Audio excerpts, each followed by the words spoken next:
반갑습니다. 공진성입니다. 예, 제가 여기 살 줄 모르고 물을 또 옮겨주셨어요. 예, 고맙습니다.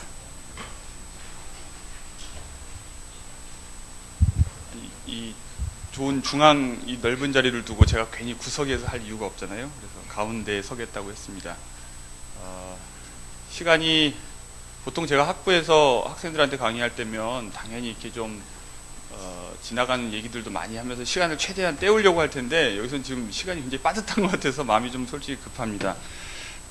어떻게 진행될지 저도 지금 거의 예측이 안 되는데요. 사실 청중이 제가 이 강좌 동영상을 인터넷을 통해서 이제 찾아봤습니다. 그런데 문제는 여기만 찍히고 청중석이 찍히지가 않으니까 청중의 연령을 제가 확인할 수 없고 뭐 성별 구성이라든지 또는 직업이라든지 규모라든지 이런 것들을 전혀 제가 알 수가 없어서 도대체 어떤 집단을 포커스로 맞춰서 강의 내용을 준비해야 될지를 전혀 사실 예측 계획을 못해서 지금 거의 즉흥적으로 여러분들하고 눈을 마주치면서 호흡을 해야 하지 않을까 싶습니다.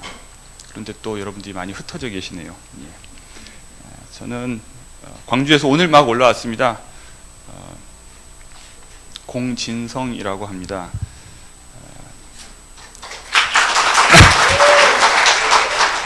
썰렁하니까 박수를 쳐주시는 거죠. 그리고 또 제가 지금 녹화한다고 그러니까 어느 정도 헛소리나 애드립이 허용되는지 아니면 이게 이렇게 나중에 무슨 교재처럼 이용되기 때문에 굉장히 건조하게 말을 해야 하는지 이게 지금 사실 구분이 잘 안 됩니다. 지난 학기 강좌를 이렇게 살펴보니까 제가 그나마 아는 분, 물론 많은 분들을 잘 알지만 그 중에서 정치학자 박명림 선생님이 출연하신 코너가 있더라고요. 근데 너무 진지하게 얘기를 하셔서 그렇게 해야 되는 건가 싶은데 제가 또 천성이 또 그러지를 못합니다.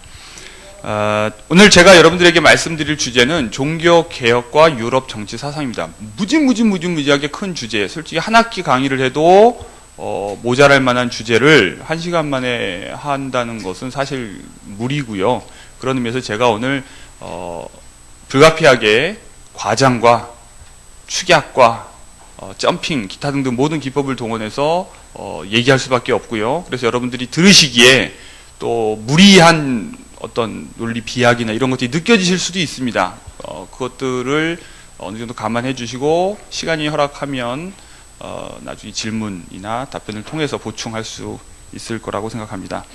제가 오늘 두 번째로 여기 한신대에 방문을 한 것 같습니다. 1995년에 제 기억에 초겨울에 늦범 문익환 목사님이 돌아가셨을 때 장례 행렬을 따라서 이 안에 들어와 본 기억이 납니다. 그래서 그때 문 목사님의 며느리인 정명화 씨가 첼로 연주를 그 추운 눈 오는 날 했던 것을 본 기억이 나는데 그때는 굉장히 뭔가 이렇게 학교가 크다고 생각을 했어요. 근데 오늘 오니까 굉장히 작아서 깜짝 놀랐습니다. 확실히 제가 그 사이에 20년 사이에 큰 것 같습니다. 그리고 또 제가 이 목요 강좌가 경동교회하고 공동주최라고 그래서 경동교회 관련된 분들이 많이 참석하시는 줄도 알았어요. 왜냐면 제가 또 이제 그 교회와 인연이 좀 있는데 여해 원용 목사님 3주기 추모 예배 때 제가 속해 있던 합창단이 거기서 이제 미사곡 연주를 해서 그 추모 예배에 함께 한 적도 있고요. 그래서 제가 이렇게 지금 뭔가 어떻게든 여러분들하고 인연이 있는 것을 없는 인연을 심지어 20년 전에 한번 와봤다는 거, 그 다음에 뭐 경동교에서 노래 한번 했다는 거, 이런 것까지 끌어들이는 이유는 이런 신뢰가 전제되었을 때 그 사람이 하는 말을 쉽게 수용하지만 불신이 있을 때 또는 경계하고 신뢰가 없을 때는 그 사람이 아무리 논리적으로 옳은 말을 해도 사실은 잘 받아들이지 않습니다. 우리의 인지 구조가 그렇습니다. 믿음이 먼저 있지 논리가 있고 믿음이 나중에 따라오는 것이 아니라는 이 아이러니가 이제 있는 거죠. 오늘 제가 말씀드리려고 하는 바의 핵심에도 이 신뢰의 문제가 있는데요. 종교개혁이 유럽 사회에 그리고 그 이후에 유럽의 영향을 받아서 변화한 모든 서구화된 근대 사회에 던진 충격 가운데 하나는 신뢰의 근본적 기반이 무너졌다는 겁니다. 그리고 그 신뢰를 다시 인간이 자기 힘으로 새롭게 쌓아 올리고 합리적으로 재구축하는 데에는 무지하게 많은 노력과 힘과 피와 땀이 들어갔고 그렇게 해서 세워진 신뢰조차도 매우 국지적으로 단기적으로밖에 유지가 안 됐다는 사실입니다. 이 얘기를 오늘 제가 하려고 합니다. 제가 유인물을 미리 한 장짜리를 만들어서 보냈는데 혹시 가지고 계신지 모르겠습니다. 안타깝게도 아무도 안 가지고 계시네요. 예, 아주 모범적인 학생 몇 분만 이걸 또 다운받아서 출력해 오셨는데, 제가 그래서 바깥에 가가지고 유인물 안 나눠주시나요? 그러고 물어봤더니 각자 다운받아 오는 거라고 그러더라고요. 아니요. 그래서 제가 없어도 됩니다. 그래서 제가 이렇게 누가 다 다운받아 오셨나고 이렇게 내려오면서 봤더니 다 이렇게 평가표를 들고 계시는 거예요. 그래서 아유, 이 무섭다. 나를 오늘 평가하는 자세로 수시로 이렇게 체크를 하시면서 들으시겠구나. 아주 잔뜩 쫄아 있습니다. 예, 잘 봐주십시오. 첫 번째로 제가 드릴 말씀은 낯선 개념인데요. 종교 정치 복합체라는 겁니다. 종교 정치 복합체. 뭐 흔히 쓰는 말은 아니고요. 제가 만들어냈습니다. 미국 사회를 분석하면서 군산 복합체라는 말을 씁니다. 밀리터리 인더스트리얼 컴플렉스라고 합니다. 그러니까 군부와 산업이 사실상 서로서로 밀접한 관계를 맺으면서 함께 성장하고 움직인다는 것을 이제 가리키는 표현인데요. 역사적으로 종교와 정치는 그런 의미에서 거의 어떤 자웅동체라고 표현하면 좀 심할 수 있겠고, 어떤 컴플렉스, 복합체로서 함께 움직여 왔습니다. 그것을 일단 기본적으로 전제로 여러분들에게 받아들이실 것을 제가 지금 권하고 있습니다. 어떤 분들은 예술이 순수하다고 믿는 것과 마찬가지로 종교가 세속 권력이나 정치와 무관하게 순수하게 존립할 수 있다고 믿는 분들은 바로 정치 종교 컴플렉스라고 하는 식의 표현이 말도 안 된다고 생각할 겁니다. 그렇기 때문에 제가 신뢰를 얻기 위해서 처음에 이렇게 저도 여러분들과 같은 편입니다 막 이런 얘기를 한 건데요. 제 아버지가 목사입니다. 합동측인데요. 장로교 합동측 목사고, 그렇게 해서 굉장히 보수적으로 엄격하게 커왔는데, 제가 늘 이른바 교회와 교회 안과 바깥에서 늘 이중적인 또는 어떻게 보면 회색인 같은 그런 느낌을 가지고 살아왔습니다. 제가 대학 다니면서 또 학교에서 사람들과 어울려서 노래를 부르면요, 너는 왜 노래를 꼭 찬송가 부르듯이 하냐 이렇게 뭐라 그러고요, 또 반대로 교회에서 찬송가 부르면 너는 왜 꼭 찬송가를 가요 부르듯이 부르느냐 이런 얘기를 늘 들었습니다. 그런데 제가 공부를 하면서 또 마찬가지로 듣는 소리가 뭐냐면, 일반 정치학자, 정치 사상사를 공부하는 학자들 사이에서 무슨 얘기를 하면 너무 종교적이라는 겁니다. 연구 주제나 또는 제가 사용하는 어휘나 또는 발상 자체가. 그런데 또 반대로 또 기독교인들 사이에서 이런 얘기를 하면 또 너무 세속적이라는 겁니다. 굉장히 불편해요. 그러니까 굉장히 이렇게 참 외롭습니다. 그래서 이 종교 정치 복합체라고 하는 이 얘기가 어떻게 받아들여지실지 모르겠지만, 유럽의 종교개혁기 이후에 많은 학자들은 바로 그 문제를 가지고 고민을 했습니다. 종교는 정치 권력을 통해서 유효성을 얻게 됩니다. 그리고 동시에 또한 정치 권력은 종교를 통해서 정당성을 확보합니다. 이게 서로 얽히고 얽힌 관계가 되는 거죠. 이 종교 정치 관계가 종교 개혁을 이후에 유럽 사회에서 이제 대대적인 변화를 겪게 되는 거죠. 한 종교 개혁 이후 한 200년 후에나 살았을 이제 장자크 루소라고 하는 사람은 바로 이거 이제 사회개혁론이라고 하는 유명한 책에서 바로 이 종교 정치 컴플렉스의 변화를 아주 짤막하게 설명하는데요. 기독교 등장 이전에는 신정 체제가 지배적이었다는 겁니다. 그러니까 테오크라시라고 하는 거죠. 신이 지배하는 국가. 사실 국가의 지배자와 종교적인 사제와 이거 사실 구별이 안 되는 거죠. 그리고 그런 식의 국가들이 병존하는 그런 식의 다신교 질서, 이것이 기독교 이전의 사회였다고 얘기합니다. 그러나 이제 기독교가 들어서면서부터 여기에서 이제 뭔가 불편한 일들이 생겨납니다. 그리고 로마 제국이 바로 그런 다신교적 질서 위에, 그러나 사실 그 다신교적 질서를 인정하면서 정치적 통합을 이루었는데, 기독교가 등장하면서 여기 어떤 균열이 등장합니다. 뭐냐면 어떤 왕국을 주장하거든요.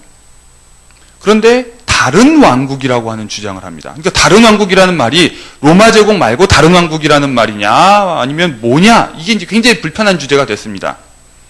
그래서 실제로 기독교에 대한 탄압도 있었고, 그리고 많은 순교자들이 발생하고 전쟁도 일어나고 이런 일이 있었죠.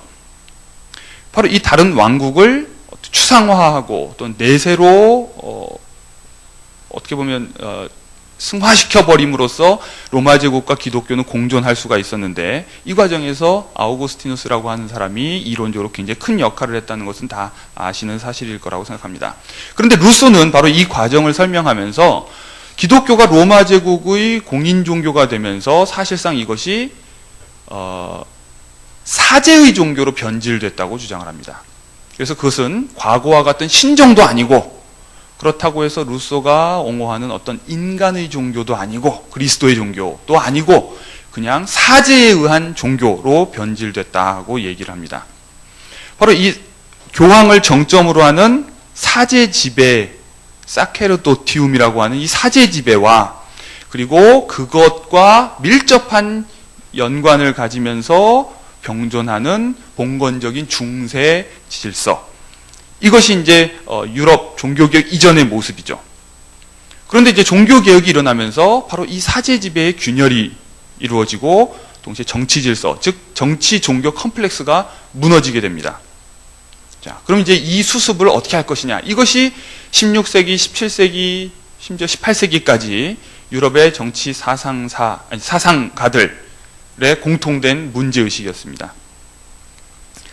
이 해법 가운데 유명한 해법 하나는 토마스 홉스의 해법입니다. 토마스 홉스는 17세기에 영국 내전을 겪은 사람입니다.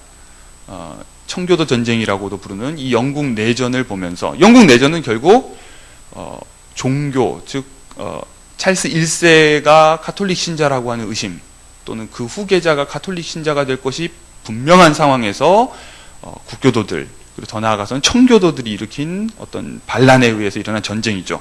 바로 이 내전을 겪으면서 토마스 홉스는 결국 이 종파들을 초월하는 존재, 과거에 교황이 했던 것과 같은 역할을 누군가가 하지 않으면 끊임없는 전쟁이 반복될 거라고 본 것이죠. 그래서 바로 과거에 신이 했던 역할을 세속적인 신, 불멸의 신이 아닌 죽을 수밖에 없는 신, 사멸하는 신, 모털 갓, 리바이어던이 해야 한다고 주장을 합니다. 이 토마스 홉스가 쓴 아주 매우 인상적이고 강렬한 책의 제목이 리바이어던입니다. 이 책은 여러분들 다 아시다시피 욥기에 나오는 어떤 바다 괴수, 해수의 이름입니다. 히브리어로는 레위아단이라고도 하고, 제가 옛날에 어렸을 때 사용했었던 그 성경은 아마 그 공동 번역하고 좀 다른데, 그냥 뭐 악어라고 번역을 했던가요? 그러니까 이걸 발음으로 레위아단이라고 번역한 성수도 있는 걸로 알고 있고, 비늘이 달린 바다 괴물이라고 번역하는 것도 있다고 알고 있고, 이렇게 굉장히 다양합니다. 중요한 건 바다 생물이고 그 괴물이 지상에서 이보다 강한 자가 없다고 묘사가 되는 거죠. 그래서 그런 존재가 모든 분쟁의 당사자들을 압도하지 않으면 결국 분쟁이 끝나지 않는다고 보는 그런 내용인데, 결국 이제 홉스는 무시무시한 해법을 제시합니다. 욥기 41장 24절에 나오는 얘기인데요. 지상에 이것과 비교될 권력이 없다. 자, 그런데요, 토마스 홉스가 바로 이런 식의 해법을 제시함으로써 바로 종교 정치 컴플렉스가 붕괴된 것을 다시 회복할 수 있는 것처럼 보였습니다. 즉 영국은요, 영국 국왕이 영국 성공회의 수장이면서 동시에 국가의 수장이죠. 알고 계시죠? 그래서 영국 여왕은 영국 국교회의 우두머리이자 동시에 영국의 우두머리입니다. 물론 이제 세속적으로는 군림만 하고 다스리지는 않는다고 하지만 아무튼 두 개의 권력을 다 가지고 있는 겁니다. 명목상으로는 영적 권력과 세속적 권력을 모두 장악하고 있죠. 바로 이런 식의 이제 국교 시스템을 확립함으로써 문제를 해결했다고 생각했습니다. 그런데요, 그보다 한참 후에 20세기에 활동한 독일의 법학자가 한 명 있습니다. 칼 슈미트라고 하는 사람인데요. 혹시 들어보셨는지 모르겠습니다. 이 칼 슈미트는 토마스 홉스의 리바이어던이라고 하는 책을 분석하면서 홉스를 한편으로 성공한 것처럼 보이지만 결국 성공하지 못했다고 비판을 합니다. 무슨 말이냐면 종교를 다시 국가의 지배 아래 둠으로써 국가와 종교의 일치를 회복한 것처럼 보였지만 홉스는 거기에서 내면 종교와 외면 종교를 구분합니다. 왜냐하면 이미 영국에 국교도가 있다 하더라도 비국교도들의 존재가 있습니다. 바로 이 비국교도들이 종교적인 자유를 찾아서 미국으로 건너가죠. 굉장히 많습니다. 뭐 퀘이커도부터 시작해서 또 장로파도 있고 여러 가지 비국교도 개신교도들이 있고 심지어 카톨릭 교도들도 있죠. 바로 이 사람들을 최소한 겉으로만 일치시키고 내적으로는 다른 것을 허용할 수밖에 없었던 겁니다. 그렇게 하지 않는다면 결국 죽이거나 내쫓거나 할 수밖에 없기 때문이죠. 그래서 내면의 종교에 대해서는 뭐라고 하지 않지만 outward religion, 즉 월십과 관련해서만 허용하는 겁니다. 뭐 공동의 성경책이라든지 공동의 기도북이라든지 공동의 찬송가라든지 하는 이런 것들, 또는 뭐 일요일이라든지 토요일이라든지 뭐 이런 것만 규제하고 나머지 교리적인 문제는 알아서 하라는 식으로 안과 밖을 구분해 버림으로써 사실상 본래적, 즉 고대적인 정치 종교 일체 상황을 사실상 포기했다는 겁니다. 이게 칼 슈미트의 비판입니다. 칼 슈미트가 20세기에 바로 이런 비판을 할 때 그가 가지고 있었던 포지션은 내면과 외면이라고 하는 것은 그렇게 편의적으로 구분될 수 있는 것이 아니라고 보는 거죠. 이런 말이 있습니다. 영혼을 지배하는 자가 그의 육신도 지배한다. 동의하십니까? 바로 그렇기 때문에 영혼은 네 멋대로 믿어라. 다만 겉으로만 복종해라. 이것이 안 된다고 보는 거죠.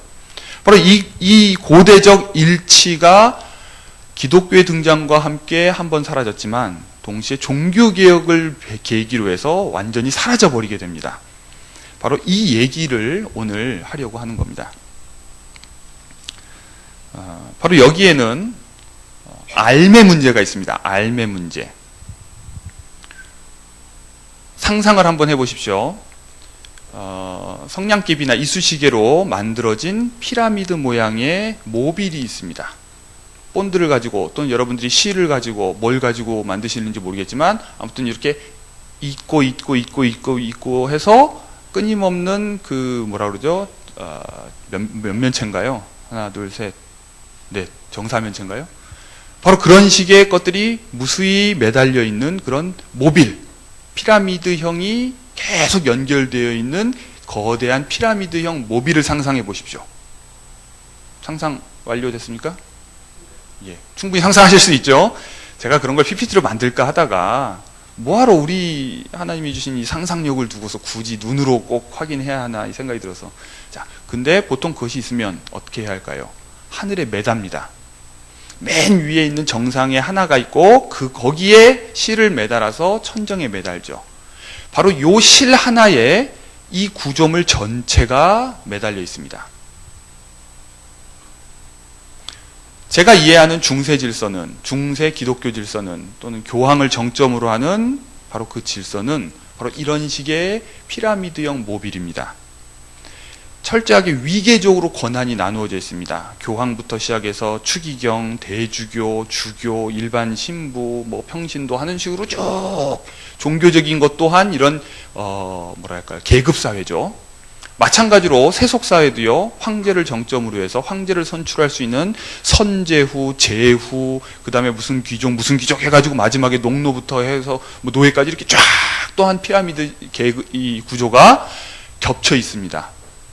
이것이 바로 정치 종교 복합체죠. 그런데 이 모든 시스템이 맨 위에 있는 실 하나에 매달려 있습니다. 그 실의 끝은 천정이죠. 천정입니다. 헤븐입니다. 천정이에요. 하늘이에요. 그리고 그 하늘로부터 내려오는 실 한 가닥이 이 피라미드의 정점과 연결되어 있습니다. 그렇게 주장했죠. 교황이 오류 없이 그것을 알 수 있다고 주장했죠. 그런데요, 마틴 루터라고 하는 사람은 바로 이 전체 시스템이 아주 위태롭게 매달려 있는 그 실의 확실성에 퀘스천 마크를 단 것입니다. 정말로 네가 알고 있느냐? 처음부터 그렇게 당돌하게 질문하지는 않았습니다. 앞에 다른 분들의 강의를 통해서 종교개혁 관련해서는 충분히 다 알고 계시니까 제가 생략하고 넘어가도 될 거라고 생각합니다. 처음부터 교황한테 덤벼들지는 않았어요. 교황이 그럴 리가 없다고 믿었죠. 루터도. 하급 관료들이 잘못했을 거다. 태첼 같은 어떤 전도사들이 뭔가 사기를 치는 걸 거고, 바로 그 위에 있는 사람이 뭔가 제대로 보고를 안 해서 이 모양인 거고, 중간중간에 뭔가 미스테이크야, 오류가 있을 거다. 교황이 그럴 리는 없다. 끊임없이 어떻게 보면 이 시스템 전체의 선의를 믿고 싶어 했습니다. 그런데 만나면 만날수록 위에도 결국 모른다고 하는 것을 확신하게 되는 거죠. 자, 여기서 제가 굉장히 중요한 두 가지 표현을 썼는데요. 모른다는 말과 동시에 확신이라는 말을 썼습니다. 종교개혁기 이후에 100년, 200년, 심지어 오늘날까지도 이어지는 시대는요, 불확실성의 시대입니다. 다르게 얘기하면 확실성이 사라진 시대입니다. 의심이 팽배한 사회고요, 회의주의의 시대입니다. 몽테뉴는요, 에세이라고 하는 자신의 수필을 모은 책의 한 구절에서 이렇게 표현합니다. 어제까지만 하더라도 도덕적이라고 받아들여졌던 가치가 내일은 불신을 받게 되고 또 강 건너편에서는 아예 범죄로 간주되는 상황을 나는 어떻게 받아들여야 하나? 산의 이쪽에서만 진리로 받아들여지고 산 너머의 동네에서는 거짓으로 간주되는 그런 진리를 과연 어떻게 받아들일 수 있는가? 종교개혁이 낳은 유럽사회의 분열, 그리고 그 이후에 계속되는 전쟁, 1600년대 30년 전쟁이라는 것이 벌어지고요. 1648년에 이 전쟁을 봉합하면서 유럽의 군주들이 이렇게 합의합니다. Cuius regio, eius religio. 네 땅에선 네 종교, 내 땅에선 내 종교. 그러니까 나라가 바뀌면 진리가 바뀌는 겁니다. 교리가 바뀌고 옳고 그름이 바뀌는 이런 상황에서 도대체 뭘 진리라고 내가 믿을 수 있겠느냐. 즉 성직자의 말을 믿을 수가 없는 겁니다. 이쪽 성직자는 이게 진리라고 그러고 저쪽 성직자는 이게 진리라고 그러면 뭐가 과연 진리냐. 그러니까 모든 사람들은 어지러울 수밖에 없는 거죠. 데카르트도 17세기의 유명한 철학자 데카르트도 이런 얘기를 합니다. 여행을 하면서 나는 우리와 반대되는 감각을 가지고 있는 사람이라고 해서 모두 야만스럽고 미개한 것이 아니라 그 가운데 많은 사람은 우리 못지않게 혹은 그 이상으로 이성을 사용하고 있다는 것도 알게 되었다. 나아가 동일한 정신을 지닌 한 인간이 어려서부터 프랑스인이나 독일인 사이에서 자랐을 때 가령 줄곧 중국인이나 식인종 사이에서 생활해온 경우와 얼마나 다른 인간이 되는가를 생각해 보았고, 또 옷의 유행에 있어서도 10년 전에 우리 마음에 들었고 또 아마 앞으로 10년이 가기 전에 다시 우리 마음에 들 바로 이 옷이 지금은 얼마나 기묘하고 우스운 것으로 보이는가도 생각해 보았다. 그러므로 우리를 설득하는 것은 확실히 인식이 아니라 관습이나 설례라는 것, 그리고 좀처럼 발견하기 힘든 진리에 대해서는 그 발견자가 민족 전체라기보다는 단 한 사람이라고 생각하는 편이 훨씬 더 사실에 가까운 것으로 여겨졌으므로 그 진리에 동의하는 사람이 아무리 많다고 해도 그 진리성이 만족스럽게 증명되는 것이 아님을 알게 되었다. 똑같은 얘기입니다. 다른 곳에서 그 국왕에 의해서 확증된 종교가 있고 그 종교가 가르치는 진리가 있는데 그것이 진리임이 다수가 믿거나 그 왕이 확증한다고 해서 진리라는 것을 믿을 수 없다는 겁니다. 즉 이제 진리는 다수결이 아니라는 것을 데카르트는 의심합니다. 그럼 도대체 어디서 진리를 찾아야 하느냐? 즉 종교가 진리를 보증해 주기 어려운 상황이 된 겁니다. 자, 이제 다시 조금 전에 제가 상상하라고 말씀드렸던 피라미드형 모바일을 떠올려 보십시오. 자, 여기에서 제가 세 가지 개념을 제시할 겁니다. 첫 번째는 참 또는 진리, 영어로 얘기하면 the truth입니다. 그 밑에 좋음이 있습니다. 또는 도덕적인 것이 있죠. 영어로 얘기하면 the good입니다. 맨 밑에 뭐가 있냐면 오름이 있습니다. 좀 낯설겠지만 다른 말로 하면 그것은 의욕입니다. 또는 욕구 또는 의지입니다. 그것은 영어로 하면 the right입니다. 오늘날 그것을 우리가 권리라고 부르죠. 자, 과거에 무엇이 선한 행동이었나? 그것은 신의 뜻을 따르는 것이 선한 행동이었습니다. 그것이 곧 진리이기 때문에 선한 행동입니다. 반대로 그것을 따르지 않고 내 욕구를 따르고 내가 옳다고 믿는 대로 행동하는 것은 죄였지 권리라고 부르지 않았습니다. 여기서 여러분들이 한번 딱 맞는 느낌을 받으셔야 돼요. 무슨 말이냐면 오늘날 현대인들이 당연하게 믿고 있는 권리관념은 굉장히 새로운 것이고 낯선 것이고 과거와 같은 이런 피라미드적 도식을 뒤집는 것이라는 말입니다. 즉 권리는 옳은 것인 적이 없습니다. 사실 그러니까 옳다는 말 자체가 좀 이상한데요. 좋은 것이 아닙니다. 권리를 주장하는 것은 과거의 선한 행동이 아닙니다.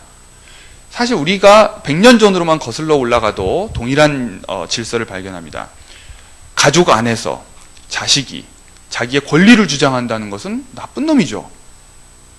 아버지가 있고 어머니가 있고 형제자매가 있고 또는 이웃 어른들이 있고 온갖 질서 속에 우리가 존재하는데 거기에서 자기의 권리를 주장한다. 이건 내 몫이다. 그러니까 내가 옳다. 내가 원하는 것이다. 이렇게 주장하는 것은 매우 잘못된 행동이었습니다. 반대로 조상 대대로 내려오는 어떤 관습 또는 아버지의 결정, 바로 그런 것에 순종할 때 착하다고 얘기하죠. 선한 행동이라고 얘기하죠. 그것을 바로 도덕적이라고 얘기했습니다. 그런데 오늘날 이것이 뒤집히죠. 100년 전에 한반도에서는 그것이 뒤집히는 경험이 일어납니다. 자, 유럽에서 종교개혁은 바로 이 위에서부터 아래로 내려오는 이 도식, 진리가 무엇이 선한 행동인지를 결정하던 것에서 반대로 뒤집어서 각자의 옳다고 믿는 판단, 각자의 의욕, 의지가 오히려 선한 행동을 결정하는 이 역전이 벌어지는 겁니다. 바로 그 변화를 마틴 루터는 본인이 의식적으로 한 행동이 아니라 자기도 모르게 불가항력적으로 그런 일을 일으켜버렸습니다.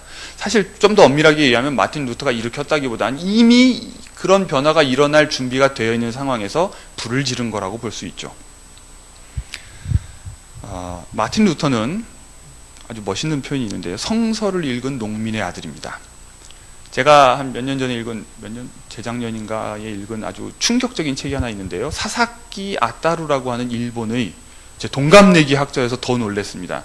제가 보통 사람들이 사실 한두 살 차이는 또 별로 중요하지 않은데 딱 동갑이면 굉장히 민감하게 느낍니다. 그래서 동갑내기가 뭘 잘하면 막 이렇게 주눅들죠. 차라리 어린 사람이 더 잘하면 뭐 천재야 이러는데 동갑내기가 잘하면 뭐 묘한 경쟁심이 느껴지는데요. 제가 그런 동갑내기한테서 처음 충격받은 게 이제 박노자 씨입니다. 박노자 씨가 저하고 동갑이에요. 믿기지 않죠. 박노자 씨는 거의 막 이렇게 원로급 외모잖아요. 그런데 이분은 이미 10년 전에 스타가 됐지만 한국말을 너무 잘하는 거예요. 글도 너무 잘 쓰고. 그래서 정말 깜짝 놀랐습니다. 어떻게 동갑내기가 저러나. 나는 뭔가 이 나이에 뭐 하고 있나. 박찬호도 동갑내기입니다. 근데 동갑내기인데 이미 제가 이제 코 올리고 있을 때 메이저리그에서 투수하면서 엄청난 돈을 벌어들이고 있을 때였죠. 또 한 명의 동갑내기가 이제 이 사사키 아따루라고 하는 사람인데요. 이 사람 책을 읽고 충격을 받았습니다. 글은 이렇게 써야 되는구나. 그 이후로 제가 글을 못 쓰고 있어요. 교수 제2명이 위태롭습니다. 예. 바로 이 사사키 아따루가 쓴 책 제목도 굉장히 좀 멋진데요. 잘나라 기도하는 그 손을. 이 제목은 파울 젤란이라고 하는 시인의 식귀에서 이제 가져왔다고 하는데요. 거기에 이런 구절이 나옵니다. 농민의 아들이 책을 읽습니다. 성서 박사가 됩니다. 그리고 책을 씁니다. 그래서 교황의 방해자가 되고 그리하여 예술, 문학, 정치, 법, 신앙, 종교 그 모든 것이 변했습니다. 엄청나죠? 표현이 굉장히 멋지지 않습니까? 책을 읽습니다. 사사키 아따루의 주장은 독서란 바로 이런 것이다, 이런 겁니다. 그러니까 이렇게 그 시간 때우기 위해서 이렇게 넘기는 책, 독서, 이런 걸 독서라고 부르는 게 아닌 거죠. 독서라는 건 이런 거고, 독서를 했다면 쓰지 않을 수 없고, 쓰지 않을 수 없어서 썼을 때 세상이 변한다는 겁니다. 엄청난 뭐랄까, 혁명적 힘이 글을 읽는 행위에 있고, 글을 쓰는 행위에 있다는 겁니다. 오늘날 많은 문학가들이 또는 작가들이 또는 저 같은 학자들이 사람들이 책을 안 읽어, 책을 써도 안 팔려, 뭐 학생들이 아무도 교과서를 안 사, 재본을 해, 뭐 이러면서 이렇게 막 푸념을 늘어놓는데 사사키 아타루는 말도 안 되는 엄살이라는 겁니다. 마틴 루터가 책을 쓰던 시절에 책 읽는 독자가 몇 명이나 됐을까? 5%도 안 됐다는 겁니다. 책 읽는 독자들이. 그런데도 그런 변화가 일어난다는 거죠. 그런 의미에서 오늘날 사람들이 인구의 95%가 이미 문해력을 갖추고 있는 사회에서 그런 엄살을 떠는 것은 사실상 너무 헛된 소리고, 루터라고 해서 그런 것을 뭐 엄청난 변화를 기대하고 쓴 것이 아니라 쓰지 않을 수 없기 때문에 썼다는 겁니다. 왜? 읽었기 때문에. 뭘? 성서를. 그 이전에 성서를 안 읽었죠. 글을 읽을 수 있는 사람조차도 성서를 소유할 수 없고 열람할 수 없기 때문에 성서를 못 읽습니다. 루터 역시 수도사였지만 수도원에서 성서를 읽어본 적이 없어요. 그런데 얘가 하도 이렇게 징징대니까 뭐라 그러죠? 선임 정도 되는 이제 수도사가 너 가서 신학 공부를 좀 해볼래? 그래가지고 이제 신학 공부하면서 처음으로 성서를 읽는 겁니다. 그러면서 충격을 받죠. 충격을 받으니까 자기가 어떻게 할 수가 없는 겁니다. 루터는 보름스에서 종교 재판을 받습니다. 나중에 이제 개기다가 뭐 죽을 위험에도 처하고, 또 그래서 작센의 영주가 이제 조카인 황제를 찾아가서 재판을 독일이니까 독일에서 받을 수 있도록 해달라. 그래서 이제 보름스라고 하는 곳에서 재판을 받습니다. 그런데 이 재판에서 아주 이렇게 고뇌를 하죠. 쉽게 그냥 NO 이렇게 한 게 아니라 아주 이틀 동안 고통을 겪으면서 고민 끝에 결국 마지막에 최후에 이런 말을 합니다. 성서의 증언이나 분명한 이성적 근거를 통해 내가 설득되지 않는다면 나는 교황도 공의회도 그 자체로 단독으로는 믿지 않는다. 즉 성서나 이성적 근거가 추가되어야만 교황도 공의회도 믿을 수 있다 이 말입니다. 왜냐하면 그들은 지금까지 자주 잘못 판단해왔고 자기 자신들끼리도 서로 모순을 범했다는 것이 확실하기 때문이다. 그러므로 나는 내가 여기 인용한 성서의 구절을 통해 내 양심 속에서 정복당했고 신의 말씀 속에서 사로잡혀 있다. 그러므로 나는 아무것도 철회할 수 없고 철회하지 않을 것이다. 양심에 반하여 무엇인가를 하는 것이 안전하지도 않고 유익하지도 않다. 신이시여 나를 도우소서. 아멘. 이렇게 얘기합니다.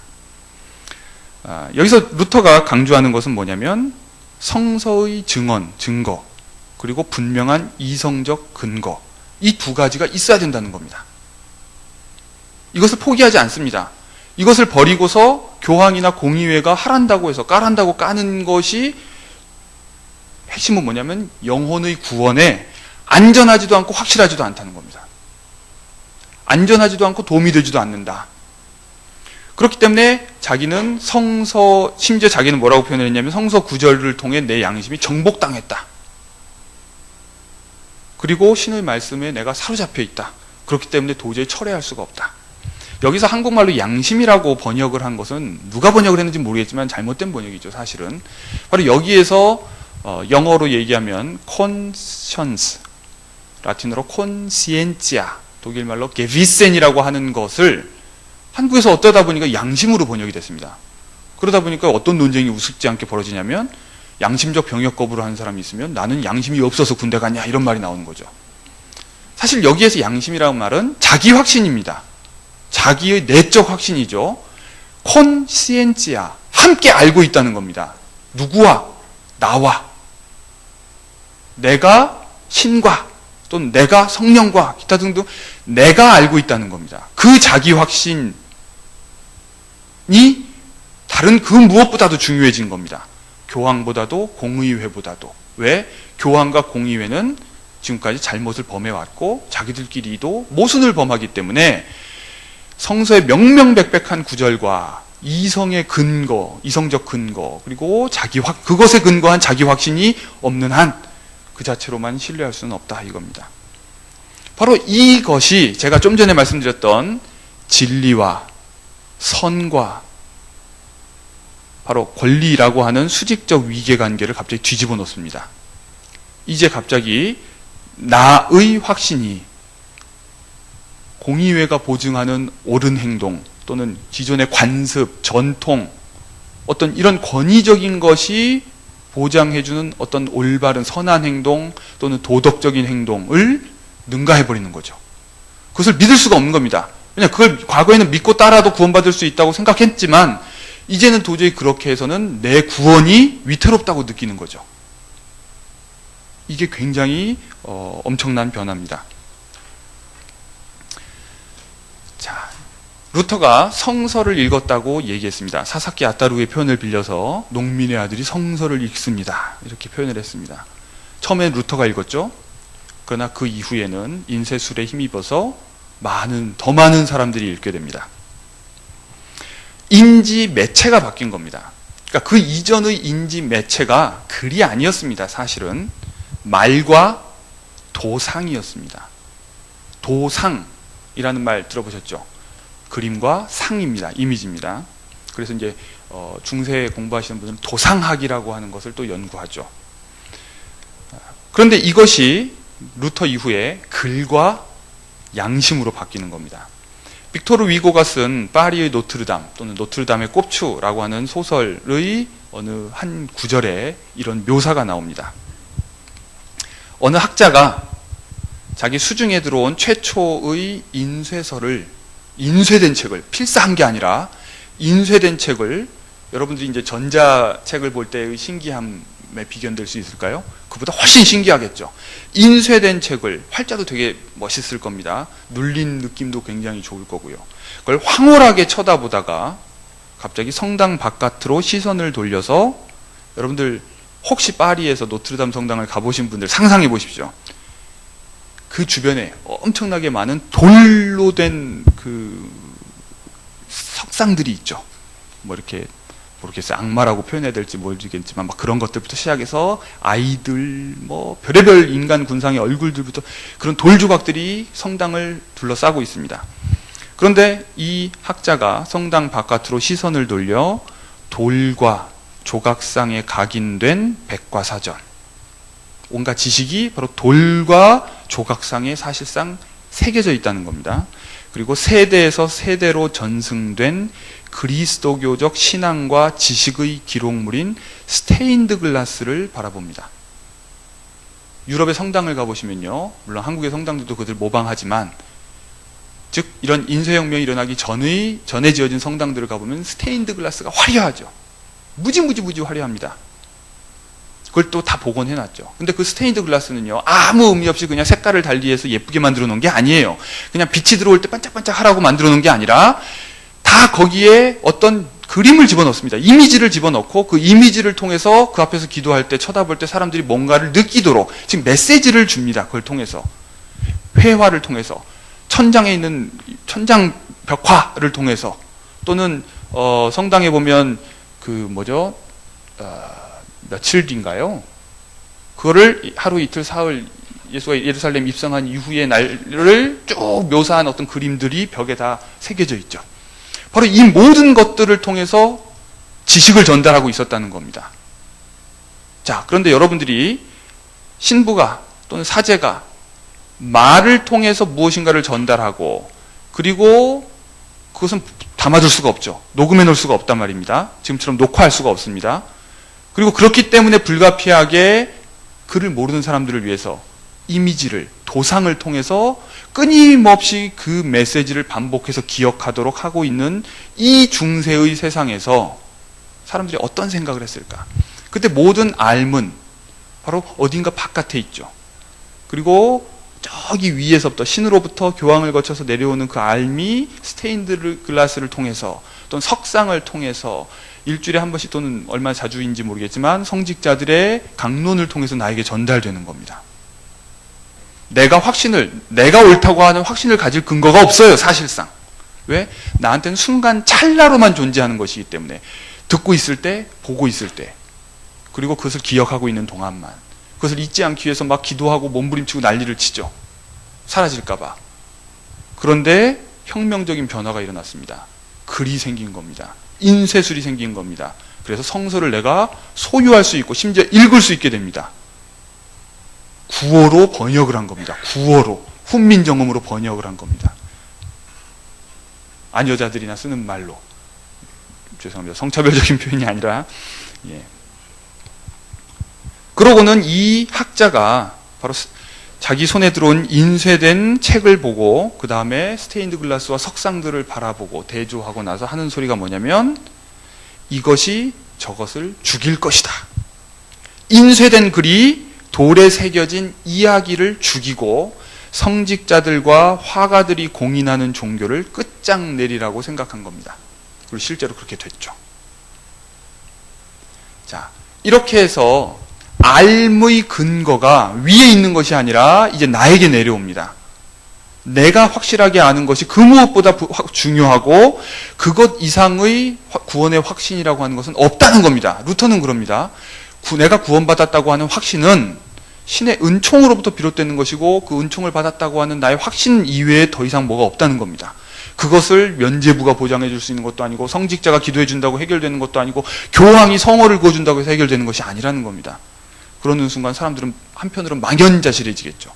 그동안 내가 해온 모든 것들이 헛된 것이 될 거고, 그렇기 때문에 루터 시대에 영주들, 특히 루터를 보호해줬던 잭슨의 영주는 허망했을 겁니다. 처음에. 왜냐하면 구원의 확신을 얻기 위해서 온갖 보물들을 긁어 모았거든요. 바울의 해골이라고 하는 것도 모으고, 베드로의 뭐라고 하는 것도, 갈비뼈라고 하는 것도 온갖 걸 모아놓고 지하실에 막 전시해놓고 그 근처에 있으면 자기가 구원받을 거라고 생각하는 거죠. 유럽의 귀족들은요, 다 성당 지하에 묻힙니다. 높은 귀족일수록 더 가까이. 그리고 그나마 성당 뒤뜰에 묻힐 수 있으면 훌륭한 사람이고요, 부자고요. 그 다음에 돈도 없고 백도 없고 뭐 심지어 죄까지 졌어요. 어디 멀린가에서 공동묘지에 합장해버립니다. 모차르트는 그렇게 죽었죠. 왜? 교회에 최대한 가까이 있어야 그나마라도 구원받을 수 있는 가능성이 높을 줄 알고. 왜냐하면 교회에는 바로 그런 성배들, 유물들을 보관하고 있기 때문에 그 근처에 있으려고. 그러니까 이것들을 귀족들은 사유화하려고도 했습니다. 말도 안 되는 노력들이었죠. 그런데 루터가 번역해주는 성서를 딱 받아 안고서 감동의 눈물을 흘리죠. 그 모든 것이 헛되고 사실은 오히려 다른 데에서 구원의 확신을 찾을 수 모르겠어요. 아직까지 그 영주가 그런 생각까지 했을지는 모르겠지만 루터는 아무튼 그런 주장을 했습니다. 그런데 이 주장, 바로 이렇게 해서 모든 확실성, 알의 토대가 자기 안으로 들어왔을 때 글자와 성서와 성서를 읽은 나의 확신, 성서를 읽고 내가 깨달은 바, 그것으로 내려왔을 때 그것이 어떤 결과를 가져올 거라고 루터는 아직 미처 생각하지 못했죠. 루터의 스승이기도 했던, 한때 스승이기도 했던 다른 신학교수 칼슈타트라고 하는 사람은 오히려 루터의 그런 식의 행동에서 뭔가 영감을 얻습니다. 갑자기 이렇게 점핑을 하는 거죠. 뭐냐면 그러니까 모든 사람이 평등하다. 그러면서 갑자기 형제라고 부르라고 얘기합니다. 나는 이제 당신의 선생도 아니고 사제도 아니고 신부님도 아니고 아버지도 아니고 파더도 아니고 형제다. 그러면서 갑자기 형제 자매라는 말을 쓰죠. 그러면서 농민들을 규합합니다. 신 앞에서 모든 사람이 평등한데 우리가 귀족에게 특별히 더 복종해야 될 이유가 어디 있고 사제에게 특별히 복종해야 될 이유가 어디 있냐는 겁니다. 그렇게 해서 독일에서 농민전쟁이 일어납니다. 의도하지 않았던 일이죠. 루터는 그것을 종교적인 것과 관련해서는 생각했지만 바로 이 생각이 세속적인 영역으로까지 확대되어서 모든 권위와 질서를 무너뜨리게 되리라고는 상상을 못했습니다. 그래서 루터는 모르겠어요. 그것을 해석하는 방식은 여러 가지가 있지만 이 사태를 수습하기 위해서 그리스도인 귀족들에게 권합니다. 죽이라고. 그래서 아주 끔찍한 농민 전쟁이 벌어지고 결국 농민들은 학살되고 결국 질서가 어떻게 보면 봉합됩니다. 다시 한번 권위를 얻은 것이 아니라 한번 무너진 권위는 다시 회복되지 않습니다. 임시로 봉합될 뿐이죠. 재밌는 건요, 한 번 저항해 본 사람은 저항을 기억하고요. 한 번 도전을 당해 본 사람은 그 도전받은 것을 기억합니다. 귀족들은 그 다음부터 농민들을 두려워하게 됩니다. 독일 귀족만 아니죠. 유럽 전체의 귀족들이죠. 심지어 종교개혁을 겪어본 카톨릭 교황은 당연히 종교적인 저항에 매우 두려움을 가지게 됩니다. 또 마찬가지로 그렇게 해서 한번 저항을 부득이하게 또 불가피하게 불강력적으로 일으켜본 사람은 그 다음부터 저항을 어렵게 생각하지 않게 됩니다. 또는 저항이 진압된 경험을 한 이후에 다시 귀족들에 대한 공포심이 굉장히 커지죠. 바로 이 상호 공포가 유럽을 지배합니다. 여담이지만 2008년에 이명박 대통령이 취임하고 나서 광우병 사태라고 하는 일이 벌어지죠. MB 정부에 있었던 사람들의 대부분 공통적으로 증언하는 것이 뭐냐면 바로 이것이 이후 보수 정권의 태도를 결정지었다는 겁니다.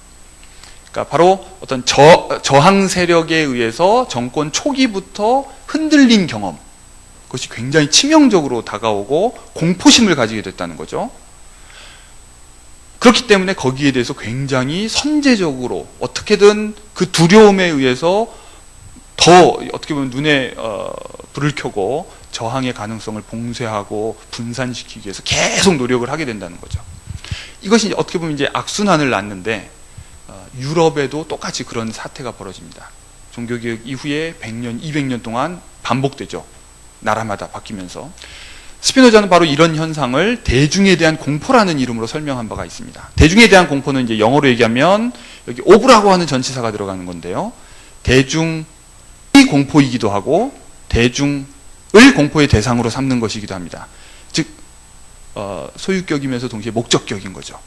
즉 귀족들은, 지배 집단들은 그렇게 해서 들고 일어나는 대중에 대해서 굉장히 큰 공포심을 느끼고요. 또 그렇게 해서 선제적으로 공격하고 과잉 진압하는 것을 겪으면서 대중들은 대중들 나름대로 바로 그런 지배 집단들의 폭력에 대해서 공포심을 느낍니다. 우리가 공포심에 사로잡히면 어떤 행동을 하냐면요. 오보해요. 불 꺼진 곳에서 이상한 소리가 들린다고 해봅시다. 그럼 우리가 불안하기 때문에 더 과잉해서 휘두르죠. 아니면 막 소리 지르고 너 누구야 도대체 나와 막 이러면서 오보하게 됩니다.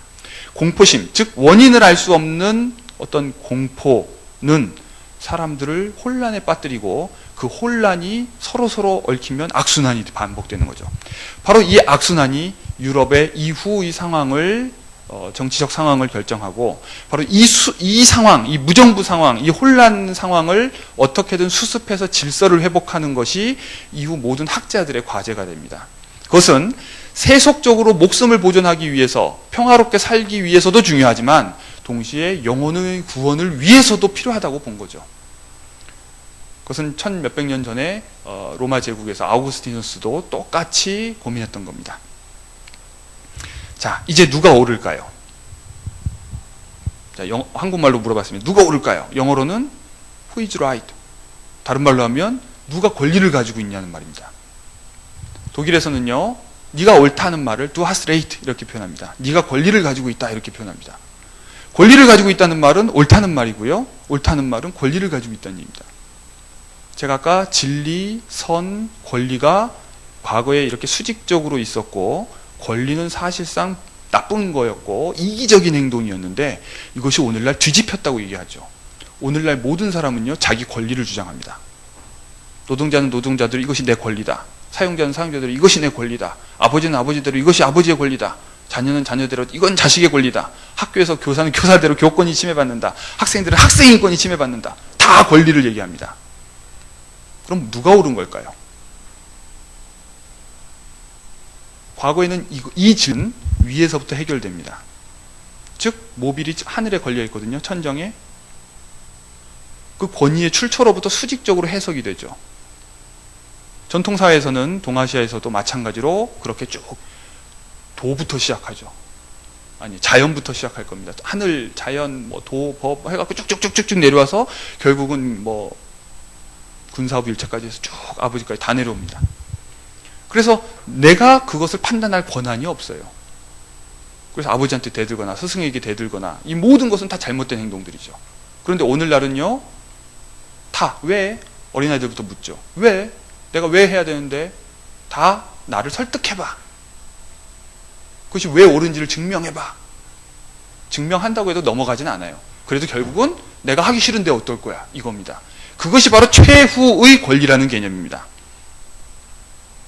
바로 이 권리를 보호해야 된다고, 그래도 보호해야 한다고 하는 것이 사실 인권관념이고 존엄성 관념이긴 하지만, 바로 과거의 이것들이 더 상위의 선한 것, 더 상위의 옳은 것에 의해서 규제되었던 반면에 오늘날은 그것을 사람들이 인정하지 않는다는 겁니다. 여전히 카톨릭이 현대사회와 충돌하는 지점, 예를 들어 낙태라든지 또는 뭐 동성애라든지 기타 등등 이런 것들과 충돌하는 지점이 여기에 있습니다.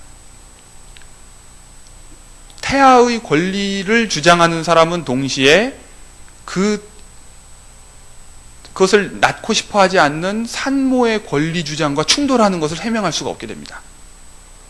그러나 종교적인 사람들은 이것을 설명하는 상위의 논리를 가지고 있죠. 각자가 권리를 주장해서는 안 된다고 보는 거예요. 바로 이런 것들이 오늘날에도 여전히 병존하고 있고 서로 충돌하고 있지만, 종교개혁을 계기로 해서 거의 이것이 급격한 변화를 일으켰고 유럽 사회의 모습을 전반적으로 바꾸었고, 바로 오늘날과 같은 세속적인 사회, 그리고 철저하게 권리 중심의 사회, 그리고 개인의 효용을 무엇보다도 중시하는 사회로 변하게 됩니다. 물론 그것이 또한 상업적인 질서와 매우 잘 맞아떨어졌죠. 자, 이제 누가 옳으냐? 좀 전에 제가 인용했던 데카르트는 또 이렇게 얘기합니다. 시간이 이제 촉박하기 때문에 인용문을 다 읽지 않고 그냥 단번에 넘어가겠습니다. 데카르트가 뭐라고 했죠? 그럼 이제 누가 옳죠? 무엇이 확실성의 토대가 될까요? 코기토 에르고 숨, 이렇게 얘기합니다. 좀 전에 얘기했던 것처럼 몽테뉴도 산 넘어서 다르고 산 이쪽에서 다르고 강 건너면 다르고 이러면 도대체 뭐가 확실하냐. 데카르트도 마찬가지로 관습들은 다르지만 그 관습들이 확실성을 보증해 주지도 않고, 오늘 유행하던 것이 내일 또 바뀌고, 그렇다면 도대체 뭐가 옳으냐. 그래서 데카르트는 심심하기 때문에 계속 상상을 합니다. 이 모든 것이 악마의 어떤 환영일 수도 있고, 다 어떤 관습적인 것이기 때문에 어떤 근거, 이 모든 것을 다 의심하고 부정하고 따져보기로 합니다. 일종의 비판을 하는 거죠. 결국 뭐가 남든가요? 남는 것은 의심하고 있는 나밖에 없더라는 겁니다. 즉 의심이 가져다 줄 수 있는 최후의 결론은 의심을 다 떼고 의심할 수 없는 확실한 것이 하나 있는 것이 아니라, 다 모든 것은 불확실하지만 이것만은 확실하다, 이게 아니라 그것조차도 없습니다. 그럼 뭐냐? 결국 의심하고 있는 나밖에는 확실한 게 없더라는 겁니다. 그렇게 해서 의심할 수 있는 능력을 가진 존재, 의심을 하고 있다고 하는 그 사실 자체, 그것만을 가지고서 다시 한번 모든 것을 다시 한번 쌓아가려고 노력을 하는 겁니다. 자, 바로 이런 근대 사회를 어떻게 보면 어떤 묘사하고 있는 건, 그러니까 어떤 뭐랄까요, 상징적으로 보여주는 건데요. 바로 이것이 낳은 결과는 뭐냐면, 바로 이런 의심할 수 있는 권리와 능력과, 그래서 의심을 하는 순간 분명한 존재들이 결국 할 수 있는 것은 뭐냐면 합의밖에 없는 겁니다. 복종이라고 하는 것은 과거와 같은 방식으로 있을 수가 없습니다. 이제 합의에 근거한, 즉 모든 사람이 권리의 주체가 되기 때문에 그 권리의 주체가 계약, 서로 임시로 그냥 동의했기 때문에 맺은, 체결한 계약에 의해서만 모든 것이 이제 효력을 가지게 되는 겁니다. 바로 이것이 17세기 정치 사상 또는 17세기, 18세기의 유럽 정치 사상의 핵심적 근거가 됩니다. 여전히 17세기에는 시대착오적이라고까지 표현할 수는 없지만 복고적으로 또는 전통주의적으로 문제를 해결하려고 하는 사람들이 있었습니다. 16세기, 17세기의 홀록에서 여전히 어떻게 보면 사실 상대적으로 귀족들이고 또는 왕의 친애를 받는 이런 학자들이 주로 그런 얘기를 했는데요. 뭐냐면 관용하라는 겁니다. 관용은요, 기본적으로 강자만 할 수 있는 겁니다. 내가 참는다. 톨러레이션이라는 말은 엄청 무슨 적극적인 도덕이 아니라 사실 소극적인 겁니다. 야, 내가 너 정말 못마땅하지만 참는다는 겁니다. 가톨릭 군주 입장에서 개신교도 참 너희들 정말 못마땅한데 죽여봐야 내 칼이 아까우니까 뭐 또는 그러면 오히려 더 다른 나라가 또 공격해 올지 모르니까 내가 참는다 이겁니다. 실제로 프랑스에서는 결혼식 날 피로연 때 막 죽이고 하는 이런 일들이 막 비일비재하게 벌어졌습니다. 신교와 구교 간의 전쟁이 너무 끔찍하게 끝이 없이 진행되는 과정에서 결국 왕의 측근들 또는 왕의 총애를 받는 학자들은 대개 어떤 조언을 하냐면 힘센 사람이 참아야죠. 어른이 참아야죠. 왕이 참아야죠. 쟤들한테 애들하고 싸워봐야 뭐가 됩니까? 이런 얘기입니다. 그건 철저하게 위계적인 지위를 인정하는 거고 쟤네들에게 권리가 있다는 걸 인정해 주는 것이 아닙니다. 분명히 왕이 옳고 저놈들이 잘못됐지만 저놈들하고 싸워봐야 똑같은 사람 되니까 도덕적으로 우월하신 왕께서 참으셔야 됩니다. 이게 바로 관용론입니다. 관용하라는 말은 철저하게 그런 관점에서 나옵니다. 자, 그런데요. 제가 예를 들어 누군가하고 싸울 때 좀 전에 얘기했던 어떤 권리를 서로 주장하는 사람들과 학생 인권을 주장하거나 또는 길거리에서 만난 누군가가 똑같은 시민으로서의 권리를 주장할 때 제가 싸웠을 때 아휴 내가 참는다. 한 살이라도 더 먹은 내가 참아야지. 또는 교수인 내가 사회적 체면과 지위가 있으니까 참아야지. 그럼 뭐라 그럴까요? 네가 뭔데 참아. 네가 뭔데 날 참아. 이렇게 얘기하죠. 그 말은 뭐냐면 참고 말고 할 권리가 너에게 있지 않다는 겁니다. 너나 나나 똑같은 대등한 존재인데 네가 뭔데 날 참냐는 겁니다. 이게 굉장히 다른 관점입니다.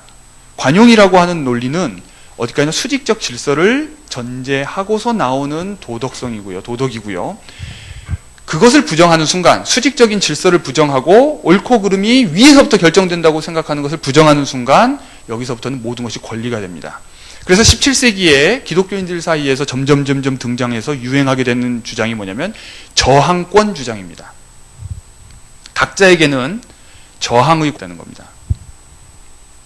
애시당초 나는 권리를 포기해 본 적도 없고 빼앗겨 본 적도 없고 늘 권리를 가지고 있기 때문에 왕이 내 뜻대로 마음에 들게 안 하면 난 저항할 권리가 있다는 겁니다. 교사가 교사다워야지 인마 그러면서 이제 학생들이 개기는 것과 비슷한 겁니다. 모든 것이 권리관계가 되는 거죠. 그렇기 때문에 상대방이 약속 이행을 안 하면 나에게는 약속을 파기할 권한이 있다는 겁니다. 정당한 권한이죠. 이것이 오늘날 자유주의 사회에서 계약이 의미하는 바입니다. 오늘날 가불이라고 하는 말을 상당히 봉건적, 중세적인 어휘로 사용하고 있지만 주종관계로 사용하고 있지만 사실 엄밀한 의미에서 갑을은 수평적인 관계입니다.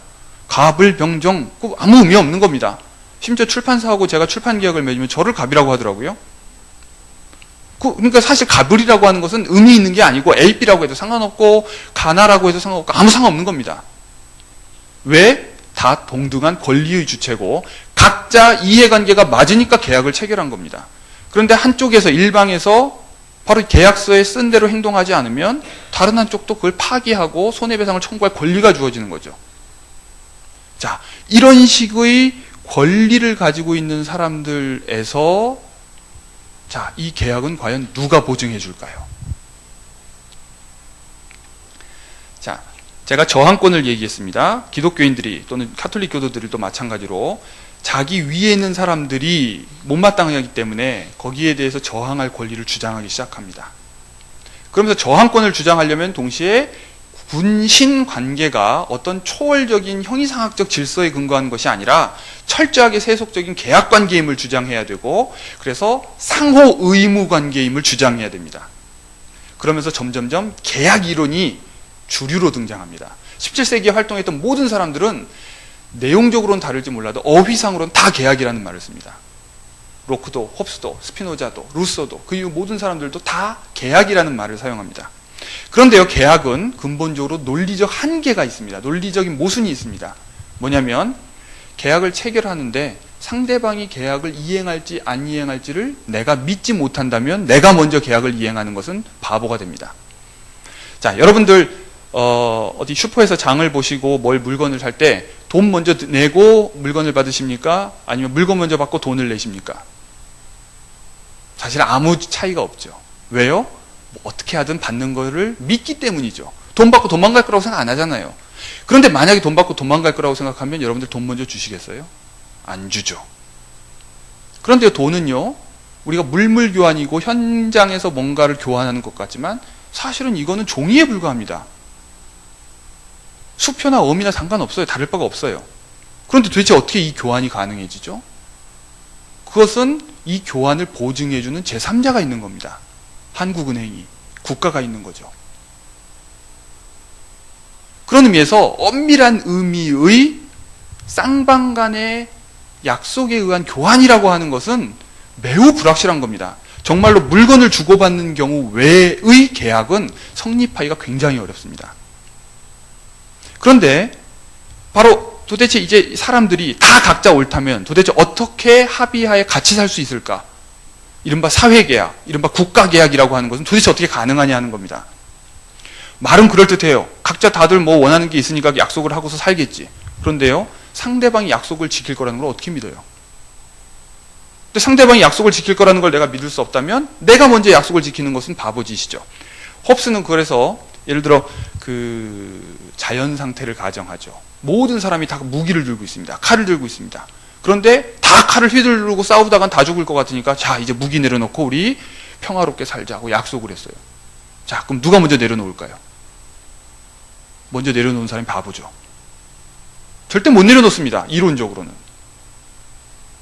불가능합니다. 먼저 내려놓는 사람이 바보예요. 당하죠. 믿을 수가 없는데요. 제가 처음에 이 강의를 시작하면서 여러분들과 저 사이에 신뢰가 없으면 제가 하는 얘기가 제대로 전달되기가 어렵다고 얘기를 했습니다.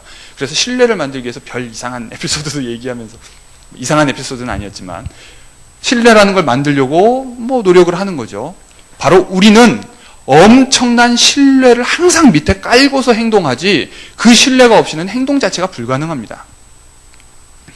그런 의미에서 국가가 또는 사회가, 공동체가, 심지어 교회조차도 그런 신뢰 없이 개개인 다 독자적으로 옳다고 주장하는, 권리를 주장하는 사람들의 일시적인 이해관계가 맞아떨어져서 계약을 체결해서 뭐가 이루어진다고 하는 것은 사실상 논리적으로는 거짓입니다.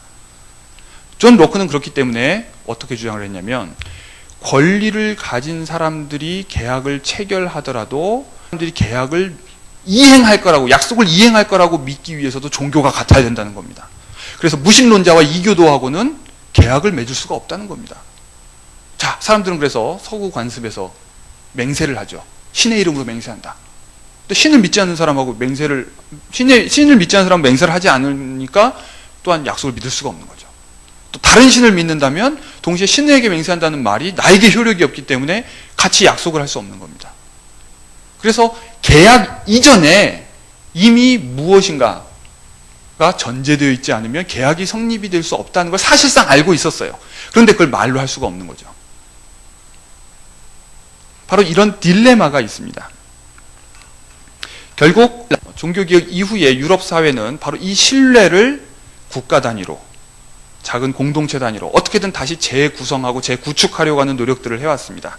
그리고 이 과정에서 다시 종교가 필요하다는 것을 느꼈죠. 그래서 종교가 다시 들어옵니다. 국교회가 들어오고, 그런데 종교가 다르면요, 다시 공동체가 파편화돼요. 종교가 포괄적이고 통합적일수록 정치 공동체도 넓고요, 종교가 파편적일수록 정치 공동체도 분열적입니다. 오늘날 현대사회는 신뢰가 파편화되어 있고 일시적으로 형성되어 있는 신뢰조차 길지가 않습니다. 마치 시장 사회에서 사람들이 일시적으로 어떤 이해관계가 맞아서 거래를 하기 위해서 장터에 모인 사람들과 같이 국가 생활을 하죠. 정치 생활을 하고 시민 생활을 합니다. 이런 시민 생활은 옛날과 같은 안정성을 확보하기가 힘들죠.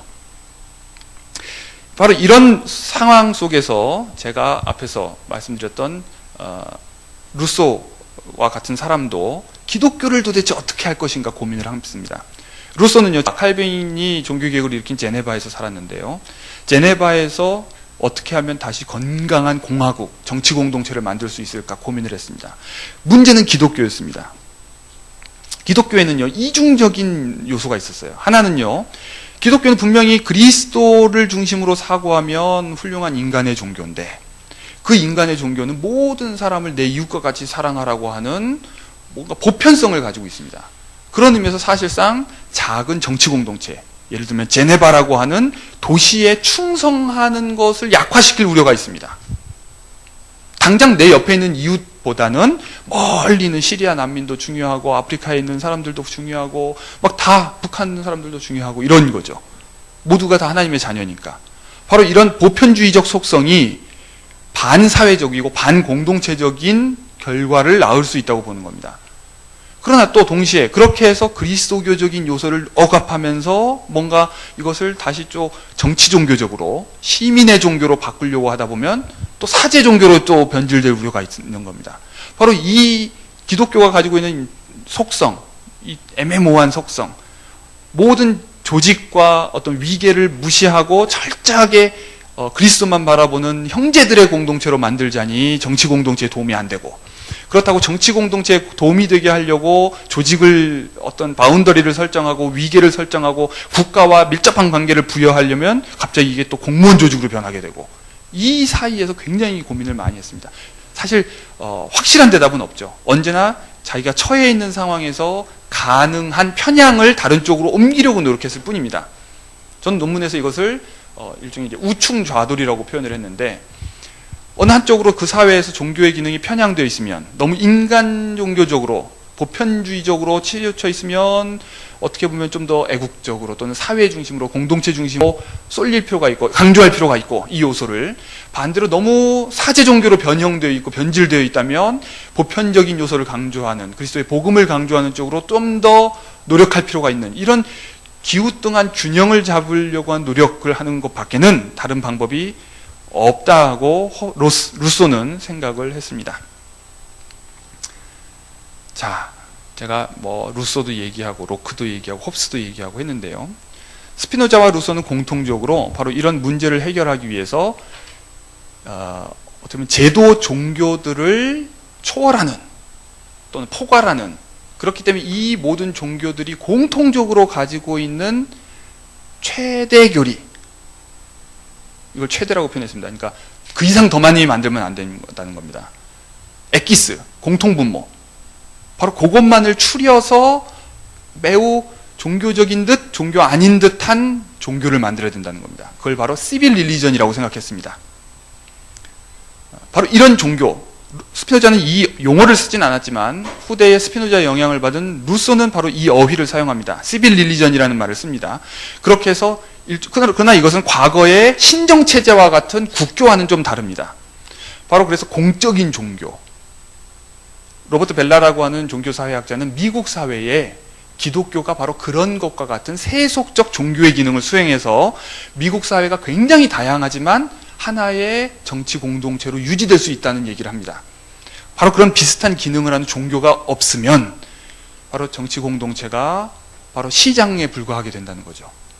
종교 공동체, 그러니까 정치 공동체에 모여 있는 시민들이 시장판에서 장사하기 위해 일시적으로 모여 있는 상인의 집합이 되지 않으려면 바로 그런 식의 어떤 신뢰를 근본적으로 공급하는 어떤 정신적인 것이 필요한데, 그러나 그것이 예전과 같은 형태의 국교가 되면 다시 그 사회 안에 있는 다양한 종파들을 또 억압하거나 전쟁이 일어나고 다시 정치 권력을 장악함으로써 다른 종파를 억누르려고 하는 종교 전쟁이 일어나기 때문에 그것들로부터 어떻게 보면 승화되어 있는, 초월해 있는 그런 시빌 릴리전이 필요하다고 본 것이죠. 자, 오늘 이제 제 얘기를 마무리 지으려고 합니다. 제가 오늘 말씀드리려고 했던 것은 루터에 의해서 촉발된 유럽의 종교 개혁이 그 이후에 그 전통 사회, 그 이전 사회, 제가 표현한 그런 피라미드형 모빌과 같이 아슬아슬하게 한 줄기 실의 알무의 확실성에 의존해 있던 그 사회의 붕괴를 가져왔고, 그 이쑤시개 성냥개비가 무너진 폐허에서는 다 하나하나 낱개의 성냥개비만이 이제 확실성을 추구할 수 있는, 또는 정확하게 얘기하면 의심할 수 있는 주체로서 살아남아서 종교적으로도 그렇게 자기 구원의 확신을 찾아 나가야 되는 외로운 존재가 되었고, 심지어 사회적으로도 정치적으로도 바로 그러한 개인들이, 권리의 주체인 개인들이 연합해서 살 수밖에 없는 사회로 변하게 되었다는 겁니다. 물론 이제 그 이후에 여전히 과거와 같은 질서가 완전히 사라진 것은 아니고 공존하지만 바로 그것들의 큰 두 가지 상이한 패러다임이 어떻게 보면 오늘날 우리가 살고 있는 21세기 현대 사회에서도 우리가 관찰할 수 있다고 생각을 합니다. 오늘 제 질문 강의는 여기에서 마치고 여러분들 질문에 대답하면서 좀 더 보충하겠습니다. 예, 감사합니다. 네, 종교 시스템의 변화와 정치, 사회 시스템의 변화의 연동에 대한 아주 구체적인 그리고 아주 역사적인 이야기 아주 의미 있게 저희도 들었습니다. 여러분 질문해 주십시오.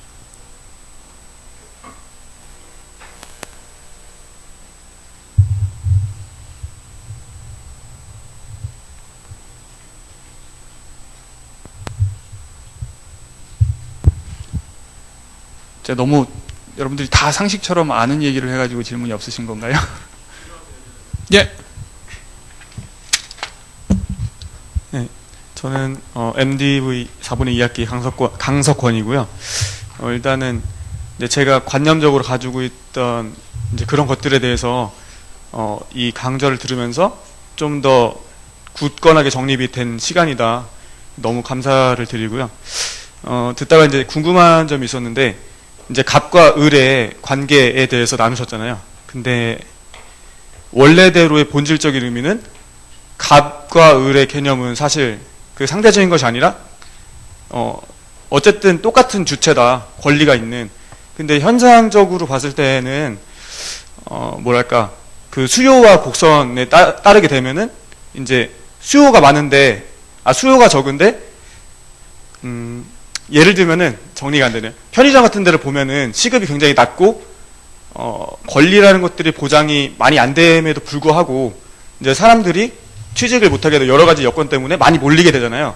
그럴 경우에는 이제 어쩔 수 없이 갑과 을의 그런 권력 관계가 생성이 되는데, 그렇다면은 이제 갑과 을이 서로에게, 그러니까 사람으로서의 주체성, 각각의 권리를 갖지 못하게 되는 이유가 어떠한 개인의 권력을 가진 개인에 의해서 이루어지는 것인지, 아니면 다른 배우의 그런 집단에 의해서 이렇게 형성이 되는 것인지 궁금해서 질문드렸습니다. 예, 아주 예리한 질문을 해주셨는데요. 갑과 을이라고 하는 것이 권리상으로는 분명히 평등합니다. 즉 법적 권리의 측면에서는 평등합니다. 그런데 방금 지적하신 부분은 실제로 우리가 살면서 갑, 을이 오히려 새로운 중세가 도래했다고 볼 수 있을 정도로 종속적이고 위계적입니다. 그리고 이 피라미드가 무한히 위로 확장되어 있죠. 그래서 제가 처음에 이 피라미드 모비를 묘사했는데 이것은 오늘날도 정확하게 그렇습니다. 여러분들 뭐 인터넷에 떠도는 많은 어떤 그 계급도 이런 것들을 보셨을 겁니다. 연봉 얼마 해가지고 맨 위에는 뭐 황제가 있고 왕족이 있고 뭐 이런 그림들을 보셨을 겁니다. 정확하게 오늘날 다시금 중세와 같은 이런 피라미드형 질서가 생겨나고 있습니다. 법적 권리와 무관하게 그렇습니다. 그럼 이것이 과거와 같은 종교적 확실성에 근거해서 이루어지느냐? 그게 아닙니다. 오늘날 바로 이 진리와 그 진리로부터 파생되는 도덕성 또는 선한 행동은 뭐냐? 바로 수익과 효용과 자본 재창출입니다. 바로 그것이 이 위에서 모든 것을 결정합니다. 심지어 우리들 자신도 바로 그 논리를 받아들이고 있습니다. 그것이 옳다고 믿죠. 효율적이어야 되고 뭔가 이윤을 창출해야 되고 그래서 돈 되는 것이 아니면 안 하는 게 차라리 낫고 이런 논리, 그것이 옳다고, 그것이 옳고 그것이 선한 행동이 쓸데없는 인지 각자 하는 것은 오늘날 범죄다. 불을 하지 않는 행동, 이익 없는 행동, 쓸데없는 행동들이 되죠. 중고등학교 때 공부할 때도 마찬가지죠. 입시에 도움이 안 되지 마라. 또는 뭐에 도움이 안 되는 거, 그 돈도 안 되는데 뭐하러 하냐. 바로 저는 그런 의미에서 이거는 종교적인 어떻게 보면 상대적으로 이제 그 잔상이 남아있는 거라고 볼 수 있는데요. 시대착오적으로. 오히려 더 무서운 것은 근대의 합리적인 정치 질서를 오히려 이런 자본주의적인 질서가 대체하고 있는 것이 굉장히 위험하고 압도하고 있는 현실에 대해서 우리가 경각심을 가질 필요가 있다고 생각합니다. 좋은 질문 감사합니다. 예.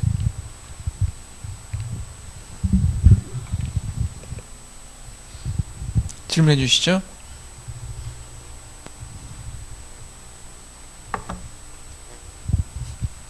한상현. 네, 4분의 2학기 한상열입니다. 권리에 대해서 계속 말씀을 하셨는데, 갑에 대한 권리, 그 다음에 을에 대한 권리를 계속 이야기한다면 그 중점은 어떻게 합일점을 찾을 수 있을까요? 각자가 권리를 주장하는 사회에서는 어느 누구도 특별히 더 큰 권리와 더 적은 권리를 주장할 수 없습니다. 1984인가요? 동물농장에 유명한 표현이 있죠. 모든 동물은 평등하다. 다만 어떤 동물은 뭐 더 평등하다. 뭐 이런 표현이든가요. 그건 바로 평등을 주장하면서 실제로는 불평등을 낳는 자본주의 사회를 이제 비판하는 또는 공산주의 사회를 비판하는 그 역설적인 표현이지만 명목상으로는 또는 법률적으로는 모든 사람을 평등하다고 얘기하죠. 그러면 그 이후에 할 수 있는 것은 합의밖에 없습니다. 합의. 그리고 그 합의가 가능한 유일한 근거는 각자에게 다 이익이 있다고 가정하는 거죠. 그런데 이익이 있는지 없는지를 과거에는 권위적으로 판단했습니다. 그래서 자식한테 부모님이 이 사람하고 결혼해라. 왜요? 싫어요. 쟤 못생겨서 싫어요. 다 너에게 도움이 된다. 그렇잖아요. 또는 이 학교 가라. 또는 전공 선택할 때도 신학을 해라. 신학 싫어요. 목사 되면 가난해져요. 이게 다 너에게 도움이 된다. 권위적으로 판단한단 말이에요. 그런데 오늘날은 그렇게 안 되죠. 그러니까 바로 물론 공간에 따라서 또는 집안에 따라서 또 누적되어 있는 어떤 관습에 의해서 사람들마다 다소 경중의 차이는 있지만 오늘날 어느 누구 그러니까 두 가지 모습이 다 나타납니다. 뭐냐면 결혼을 자유결혼으로 17세기 영국에서 이미 부부와 부부가 권리의 주체로서 합의에 의해서 결합하는 걸로 묘사하는 글들이 나옵니다. 즉 그것이 개신교적 가치에 부합한다고 보는 거죠. 그래서 장로교일수록 오히려 그것들을 더 권장합니다. 반대로 과거의 봉건적인 방식으로 부모가 시키는 대로 결혼하는 것을 어떻게 보면 하나님의 뜻에 부합하지 않는다고 묘사를 하는 거죠. 근데 오늘날 이 두 가지 모습이 다 동시에 나타나는데요. 어떻게 보면 자본주의 질서의 바깥에 있는 상대적으로 서민들은 자유연애를 합니다. 물론 자유연애를 하면서도 머릿속으로 계산은 하죠. 서로 이제 어떻게든 이익에 맞춰서 하려고 이제 하죠. 그런데 반대로 이익을 맞추는 건 동일한데 어떻게 보면 TV에서 흔히 보는 어떤 재벌가 이건 권위적으로 판단하죠. 너에게 이익이 되는 게 이 집안이야. 너에게 이익이 되는 결혼은 이 집안과 하는 거야. 이 이익을 개인이 판단하는 것이 아니라 집안이 판단하거나 아예 시스템이 판단하죠. 이런 것들이 사실 우리 사회에 공존하고 있습니다. 그곳에서는 재벌가의 2세, 3세에게는 권리가 없죠. 이재용에게는 결혼의 자유, 연애의 자유, 연애할 권리, 내가 좋아하는 사람과 사랑할 권리가 없습니다. 자신의 직업 선택의 자유도 없습니다. 그러나 우린 그걸 또 부러워하죠. 새로운 중세입니다. 바로 이것이 공존하고 있는 것이 현재의 모습이라고 저는 생각합니다. 네, 오늘 우리에게 아주 구체적이고 명료한 강의를 해주셨던 권 교수님께 박수로 마무리하겠습니다.